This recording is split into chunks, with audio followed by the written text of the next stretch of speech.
ආයුබෝවන් health and fun YouTube නාලිකාවට ඔබ සාදරයෙන් කරගන්නවා. මගේ වීඩියෝ බලන ඔයාලා like කරන්න, share කරන්න, comment කරන්න. මම අද කතා කරන්නේ මේ ලෝකේ ඉන්න විශිෂ්ටම නිර්මාණකාරිය ගැන. ඒ වගේම ලස්සනම චිත්‍ර හිමිකාරිය ගැන. කවුද? ඒ තමයි අම්මා. මේ ලෝකේ දෙයියන්ට හැමතැනම ඉන්න බැරි නිසා ඔයා වෙනුවෙන්ම ඔබ කෙනා තමයි ඔයාගේ අම්මා. එතකොට ඇයට තාත්තගෙන් හම්බෙන සෛලයට ඇයගේ සෛලයක් එකතු කරලා ඔයාව දරුවෙක් විදිහට මේ ලෝකෙට ගේන්න පුළුවන් වුණා. ඒ නිර්මාණය හරිම විශිෂ්ටයි. ඒක කාටවත් කරන්න බැරි දෙයක් අම්මා කරා. එතකොට ඒ නිර්මාණශීලීත්වය දෙවෙනි වෙන්නේ සබාදාමට විතරයි. ඊළඟට මං කිව්වා ලස්සනම චිත්‍ර තියෙන්නේ අම්මා ගාව කියලා. ඔයා කවදා හරි අහලා තියෙනවද දැකලා තියෙනවද අම්මා ගාව ඒ චිත්‍රය තියෙන්නේ? අම්මගෙන් අහුවොත් අම්මේ කොයා ඇඳපු ලස්සනම චිත්‍ර කියලා අම්මා ඔයාට එයාගේ බඩ පෙන්නයි. ඒ බඩේ ඉරි ගිහින් තියෙන්නේ ඔයාව මේ ලෝකෙට ගේන්න කරපු කැපවීම විදිහට. එතකොට ඒ චිත්‍රය මැකිලා යන්නේ කවදා හරි අම්මා මේ ලෝකයෙන් යන දවසට. එතකන් අම්මත් එක්කම ඒ චිත්‍රය අම්මා ළඟ තියෙනවා. එතකොට අම්මා කරපු කැපවීම ගැන කතා කරනකොට ඒක එක උදාහරණයක් විදිහට ගන්න පුළුවන්. ඊළඟට අම්මා ඔයාව බලා ගන්න, අම්මා ඔයාට කිරි දෙන්න මේ ලෝකේ කිසිම යන්ත්‍රයක් නැහැ ලේ වලින් කිරි වෙන් කරලා ගන්න. හැබැයි ඒ යන්ත්‍රය තියෙනවා ඔයාගේ අම්මා ගාව. අම්මගේ පියවරට පුළුවන් අම්මගේ ලේ වලින් කිරි වෙන් කරලා ඔයාට දෙන්න. එහෙම දීලා කවලා පොවලා හදපු ඔයා දවසක පුංචි අතපසුවීමක් වෙච්ච ගමන් අහනවා අම්මගෙන් අම්මයා මොනවද කළේ කියලා.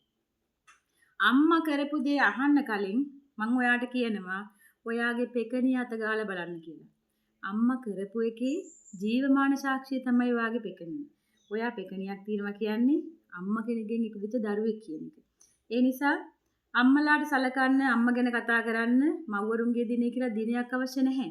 මම මේ දිනේ ඕගොල්ලන්ට මතක් කරන්නේ අම්මා ගැන හිතන්න පටන් ගන්න හෙටට කල් දාන්න එපා.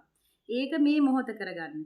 මොකද දැන් ඔයා හිතනවා නම් මට අද වැඩ තියෙනවා මං හෙට අම්මට කෝල් එකක් ගන්නවා මම යනවා හෙට අම්මව බලන්න කියලා හිතාගෙන ඉන්නවා නම් සමහර විට ඔයා හෙට කෝල් එක ගන්නකොට ඔයාගේ අම්මා ඒක අහන්න ඉන්නේ නැතුව වෙන්න පුළුවන්. ඔයා හෙට අම්මව බලන්න යනකොට අම්මා හෙට නැති වෙන්න පුළුවන්. ඒ නිසා ඒ මොහොත අද කරගන්න. අම්මා වෙනුවෙන් යමක් කරන්න කියන්න හිතාගෙන ඉන්නවා නම් ඒ දේ අද කරන්න. එහෙම කරාම ඔයාට ජීවිතේ පසුතැවිල්ලක් නැතිව ජීවත් වෙන්න පුළුවන්. ඒතර අම්මා කෙනෙක්ගේ වටිනාකම දැනගන්න පුළුවන්. උණහපුළු පැටියටත් උගේ උණහපුළු අම්මටත් උගේ පැටියා මැණිකක් කියනවා. ඒ වගේ තමයි අම්මට තමන්ගේ දරුවා තරම් වටින දෙයක් මේ ලෝකේ නෑ. දසමාසයක් කුසේ තියාගෙන හදලා ජීවිත කාලයක්ම හදවතේ ඔයාව තියාගෙන ජීවත් වෙන කෙනෙක් තමයි අම්මා කියන්නේ. ඔයා පුංචි කාලේ ගත කරලා, ළමාවිය ගත කරලා, වැඩිහිටි වියට ඇවිල්ලා ඊළඟට විවාහ වෙලා ගියා වුණත් අම්මා ඔයත් එක්ක තියෙන බැඳීම අතාරින්නේ නැහැ. ඔයාට හැම අපහසුතාවයක්, කරදරයක්, කලකිරීමක් වෙන හැම වෙලාවෙම මතක් වෙන්නේ කවුද? බුදු අම්මේ කියලා. මගේ අම්මේ කියලා. මගේ අම්මා හිටියනම් කියලා. එතකොට මේ හැම මොහොතකම ඔයාගේ අම්මා හිටියනම් ඔයාගේ අම්මා ඔයාගේ පිහිටට ශක්තියට ඇවිල්ලා ඉන්නවා. ඒ නිසා මතක තියාගන්න අපි අම්මා වෙනුවෙන් කරන්න තියෙන දේවල් තවත් හිතා ඉන්නේ නැතුව මේ මොහොත කරන්න.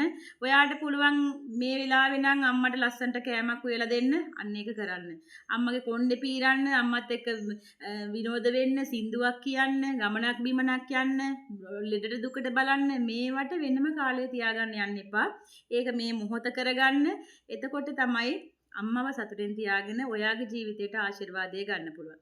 මේ ලෝකේ අපිට ලැබෙන ආශිර්වාදේ හොඳම ආශිර්වාදය තමයි අම්මගේ ආශිර්වාදය. ඒක මිල මුදලකටවත් වෙන කිසිම දෙයකට ගන්න බෑ.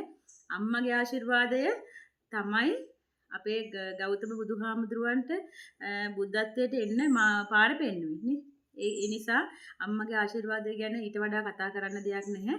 මම ඔයගොල්ලන්ට මතක් කරන්නේ කවදාවත් අහන්න එපා අම්මා මොනවද කරේ කියලා. කවදාවත් පස්සට කල් දාන්න එපා අම්මා වෙනුවෙන් මම මේ දේ කරනවා කියලා. මිය ගිය අම්මට සලකන්න බලාපොරොත්තු වෙමින් ඉන්න එපා. ඔයාගේ සුජීවත්ව ඉන්න අම්මා වෙනුවෙන් වැඩක් කරන්න.